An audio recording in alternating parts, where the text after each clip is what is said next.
It happened on an ordinary street. I was locking my car when a boy, 15, maybe 16, approached me.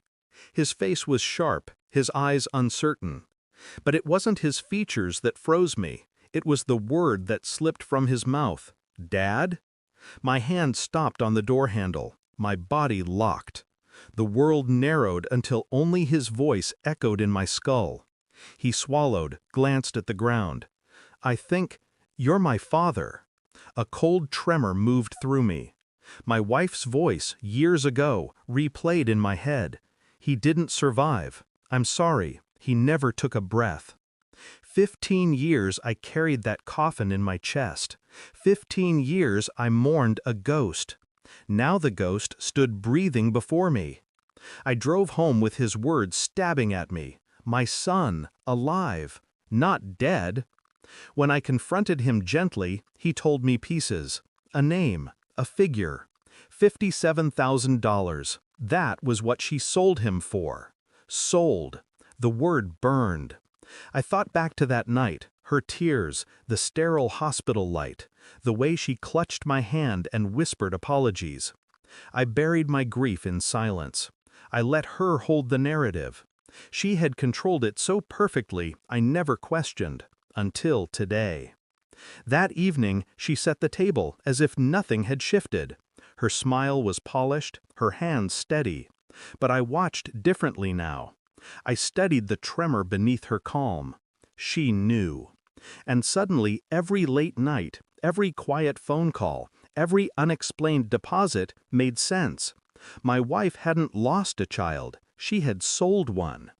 I didn't accuse, not yet. Instead, I built a case, quietly, methodically. First, DNA. The boy's cheek swab sent off with my own. I told him it was for school records, my voice steady, my hands betraying nothing. He trusted me. Then, hospital records, archived files, signatures, shifts, a missing nurse, a falsified death certificate, a paper trail that stank of bribes and secrecy, and her bank records, hidden accounts, transactions 15 years old, 57,000, clean, precise, damning. At dinner, I smiled across the table.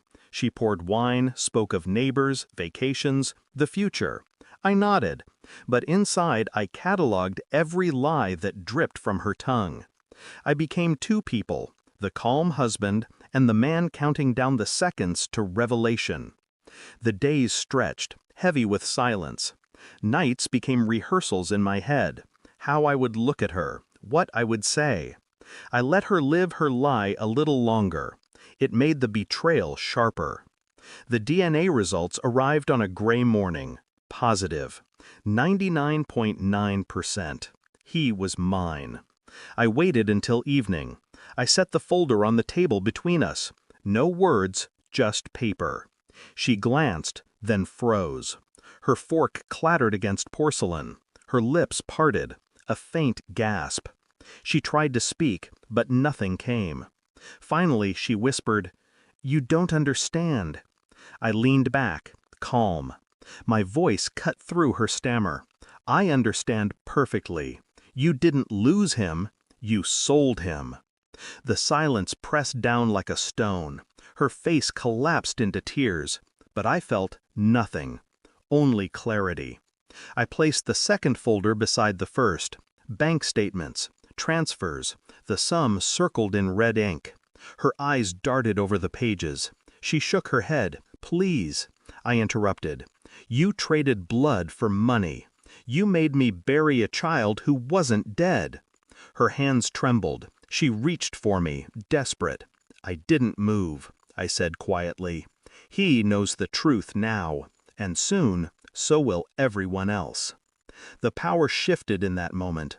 She was no longer my wife. She was an exposed fraud, stripped bare under the weight of evidence. I didn't shout. I didn't rage. My calmness destroyed her more than anger ever could. That night, I sat alone in the dark. No drink, no distraction, just silence. I thought about the boy, my son. 15 years stolen, traded for a price. He would never know the father I should have been, but he would know the truth. She would live with her ruin. Every friend, every relative, every glance at her reflection would remind her. The lie she built had collapsed, and I was the one who pushed the first stone. I felt no pity, no forgiveness, only release. The past had been buried under a false grave.